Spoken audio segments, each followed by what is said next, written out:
परम दयाल एखाने खूब सुंदर भावे सुसज्जित भावे बसे आছেন। যে গৃহস্বামী আজকে তাকে তার গৃহে অবস্থান করিয়েছেন তিনি অত্যন্ত ভাগ্যবান। তিনি परम पवित्र मानुष ना होले ताके तार गृहे स्थान दिते पारतेन ना। आमी परम दयालेर आतुल चरणे तार सुस्थ सुंदर सुदीर्घ दीर्घायु जीवन प्रार्थना जानाई तार परिवारस्थ प्रति प्रत्येके जाते ताके निये आरो सुंदर भावे चलते पारेन। शिष्य दादा যখন তার জীবন সায়ান্নে প্রায় এসেছেন তখন তিনি একটি গান লিখেছিলেন। প্রত্যেকে আপনারা জানেন যারা সৎসঙ্গের সঙ্গে যুক্ত। সেই গানটি হচ্ছে চড়েছি যে নামের তরি ভব সাগর দিয়ে পারি যাব দয়াল তোমার সনে এবার তোমার দেশে। সেই দেশ কোথায় আমরা কি জানি? আমরা কি জেনেছি? এটা ছিল শ্রী দাদার লেখা গান। এটা শুধু গান নয়, এই গানটির প্রতিটি ছত্রে ছত্রে বোঝানো হয়েছে আমাদের কি করণীয়। আলোচনা দীর্ঘায়িত করব না। যাকে আমরা আজ সিংহাসনে বসিয়েছি তিনি হলেন প্রিয় পরম দয়াল ঠাকুর আমার। তার বাম দিকে বসে আছেন মা আমার জগৎ জননী শ্রী বড় মা। তার উল্টো দিকে বসে আছেন আচার্যদেব।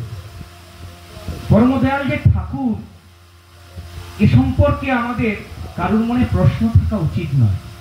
তিনি এই ধরাধামে অবতীর্ণ হয়েছিলেন কেবলমাত্র প্রেম বিলাতে, যেটা আজকের দুনিয়ায় ভীষণ অভাব। দেখছেন না ছোট ছোট বাচ্চাগুলো খেলা করছে আর আমরা তাদেরকে কিন্তু ডিস্টার্ব করছি। কিভাবে? বিরক্ত হচ্ছি, তাদের খেলাটাকে আমরা নিতে পারছি। পরম দয়াল ঠাকুর কিন্তু এটা বলেননি। পরম দয়াল ঠাকুর আমার তিনি সারা পৃথিবী জুড়ে সারাটি জীবন ধরে তিনি শুধু প্রেম বিলিয়েছেন। তিনি একটি মানুষের বিনিময়ে একটি সাম্রাজ্য বিলিয়ে দিতে কুণ্ঠাবোধ করেননি। তার সেই শৈশব থেকে তিনি যখন খুব ছোট্ট ছিলেন, যখন এরকম বৈশাখ মাস চলছে, তার বয়স যখন 4 থেকে 5 বছর বা একটু বেশি হবে, তখন তিনি স্কুলে গেছেন। কাল বৈশাখী উঠেছে, ঘন মেঘ, বজ্রবিদ্যুৎ তার সেই গম্ভীর শব্দ করছে।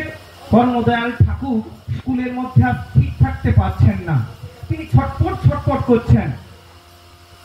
জানি না কত দূরে কি হচ্ছে, এই ছোট্ট শিশুর মধ্যে কেন এরকম হচ্ছে। কোন রকম বজ্রবিদ্যুৎ সহকারে বৃষ্টি কিছুক্ষণ হলো, গাছপালা ডালা ভেঙে পড়লো। পরমদয়াল শ্রী ঠাকুর অনুকূল চন্দ্র এক হাতে তার সেই প্লেটকে মাথায় নিয়ে চলছেন বাড়ির উদ্দেশ্যে। কিছুটা যাওয়ার পর ঘন জঙ্গলের মধ্যে একটি নালা বা স্রোত প্রবাহিত হচ্ছে। সেখানে এক বৃদ্ধ মুসলমান লোক সেই নালার মধ্যে পড়ে আছেন।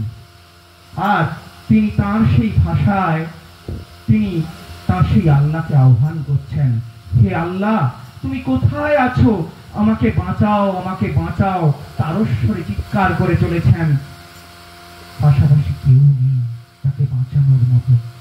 সেই ছোট্ট শিশু স্কুল থেকে যখন ফিরছেন, মাথায় শেড হাতে, তার কানে সেই শব্দ গিয়ে পৌঁছালো। তিনি স্থির হয়ে গেলেন, চতুর্দিকে দেখলেন সেই নালার মধ্যে একটি মানুষ থরথর হয়ে পড়ে আছে। পরম দয়াল সেই শৈশব অবস্থায় তাকে হাতে ধরে তুললেন, তাকে বাড়ির দিকে নিয়ে গেলেন। তার সমস্ত পোশাক পরিচ্ছদ পরিবর্তন করলেন, তার সেই থরথর দেহকে সেঁক দিয়ে তাকে উজ্জীবিত করে তুললেন, তাকে তার গন্তব্যে পৌঁছে দিলেন।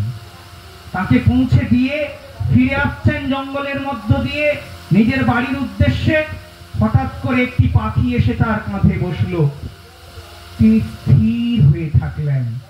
যতক্ষণ সেই পাখিটা বিশ্রাম নিল, তিনি একটি পা পাও এগালেন না। তাহলে আমাদের ভাবা উচিত তিনি কে? তিনি কি শুধু ফটোতেই বিরাজ করছেন, নাকি তিনি সত্যিকারের ঠাকুর?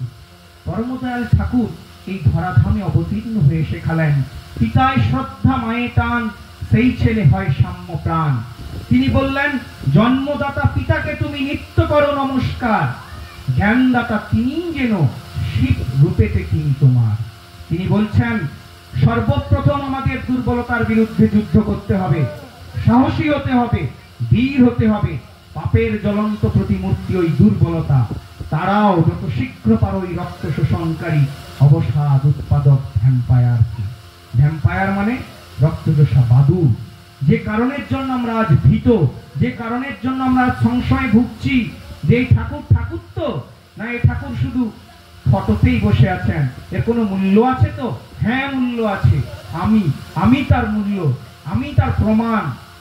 আমি আমার ছোট্ট মেয়ে, 1.5 বছর বয়স, তাকে আমি প্রাণে ফিরে পেয়েছি এবং তা আমি হাড়ে হাড়ে উপলব্ধি করেছি। আলোচনা দীর্ঘায়িত করব না। ঋত্বিক দেবতা আছেন যারা এখনো সেই মনের মধ্যে ভ্রান্ত চিন্তা নিয়ে ঘুরপাক খাচ্ছেন যে যাকে আমি সিংহাসনে বসিয়েছি, যার আরাধনা করছি, সকালে উঠে অবহেলাবশত হয়ে একটি টাকা বা 50 পয়সা দিচ্ছি। আমি আপনাদের কাছে করজোড়ে অনুরোধ করছি, সেই মহামূল্য রত্ন সকালবেলা উঠে ভক্তি ভরে তাঁর চরণে নিবেদন করুন। তিনি আর কেউ নন, তিনি হলেন এই বিশ্বের স্রষ্টা, তিনি হলেন প্রিয় পরমদয়াল ঠাকুর। তাকে যদি একটু আমরা আমার মতন করে বুঝতে পারি, তাহলে তিনি কিন্তু আমাদের অসীম অসীম, যার কোনো সীমানা নেই, সেই ভালোবাসা দিয়ে আমাদের প্রাণের মধ্যে সেই বীজ বপন করে দিবেন, যার মধ্য দিয়ে আমরা সীমানা খুঁজে পাব না আমার নিজের। এই বলে এই গৃহস্বামী তথা দেশ বিশ্ববাসীর প্রতি প্রত্যেকের ইষ্টচ্ছল পূর্ণ জীবন, সুখী সুদীর্ঘ জীবন প্রার্থনা করে আমি আমার ক্ষুদ্র বক্তব্য শেষ করছি।